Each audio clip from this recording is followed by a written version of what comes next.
want to say thanks to our great fans. They really showed up for the CSU game. There was a tremendous amount of energy. It was a neat experience for our players, and I want to say keep on supporting us. It's really great.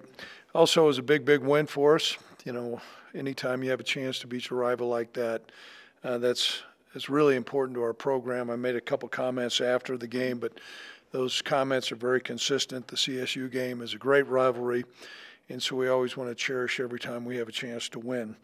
All the players that played in the game will be available for this next week's game, and so I want to make note of that. Our opponent is playing, I think, maybe the best in the Mountain West right now.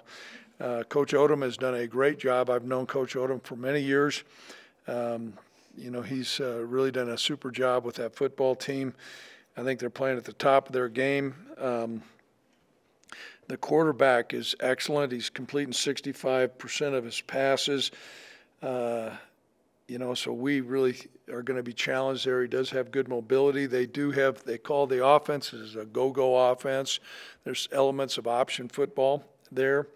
They'll run two backs in the backfield, and they've got a really great stable of running backs, an excellent wide receiver core led by Ricky White.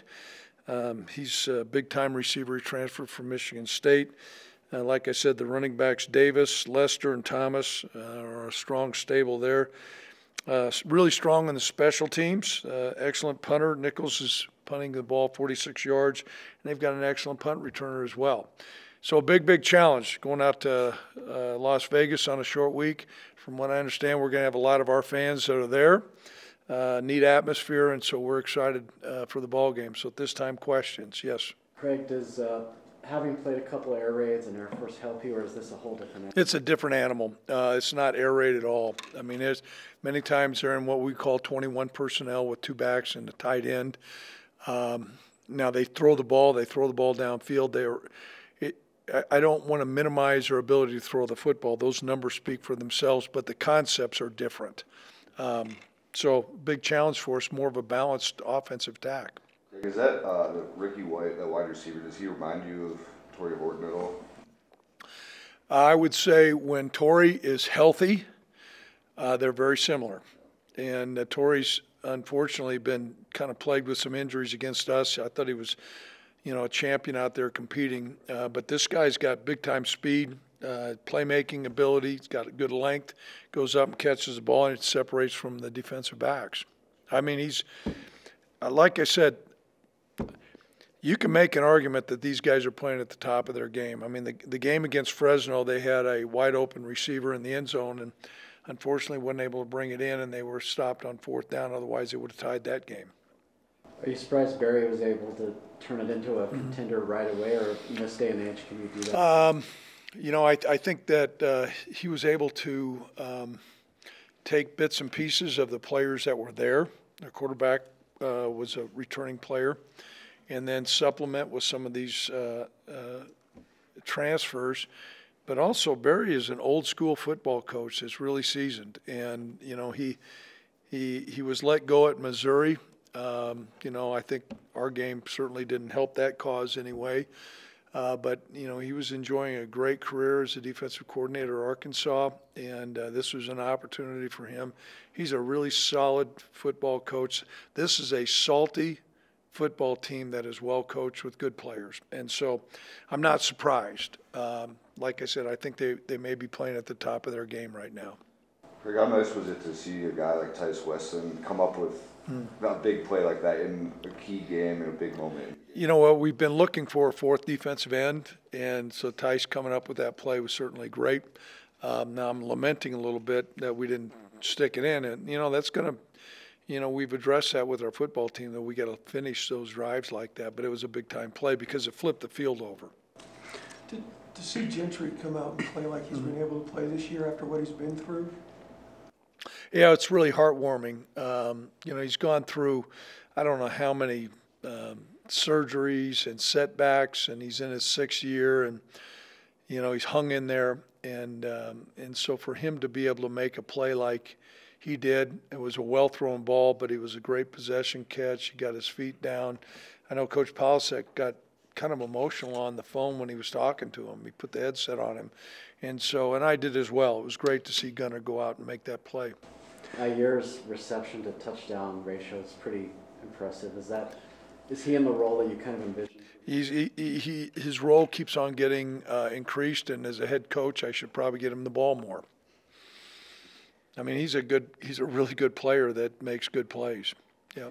We saw on Friday how important winning the turnover battle is, but against a more experienced quarterback and a more efficient offense, how much harder will that be? Well, it's going to be really hard. I mean, these guys take care of the ball, even though they have a triple option phase. Quarterback is well schooled. He's a tall guy that's sturdy, 6'4". He's got good accuracy. Turnovers are really important. Our defense has done a better job of ball hawking.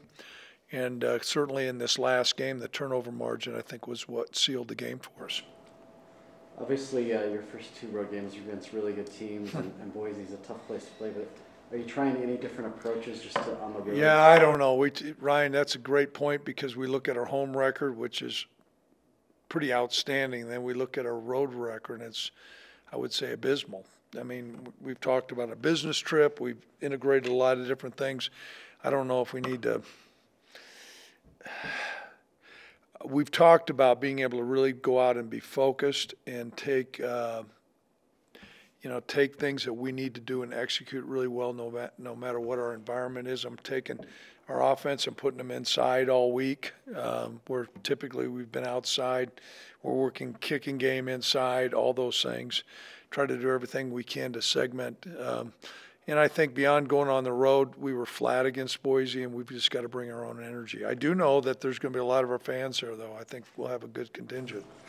You mentioned the kicking game a little bit, but I think in their winning at CSU, I think they had like 5 field goals. I mean, how important is that aspect to win the kicking game against them? Well, I think it's imperative, because if you looked, we probably would say 2 pretty evenly matched teams. And so when you look at that, you look at what's going to decide that. Usually it's either turnovers or the kicking game. And you look at when we've gone on the road, I don't think we've performed particularly well in either one of those phases.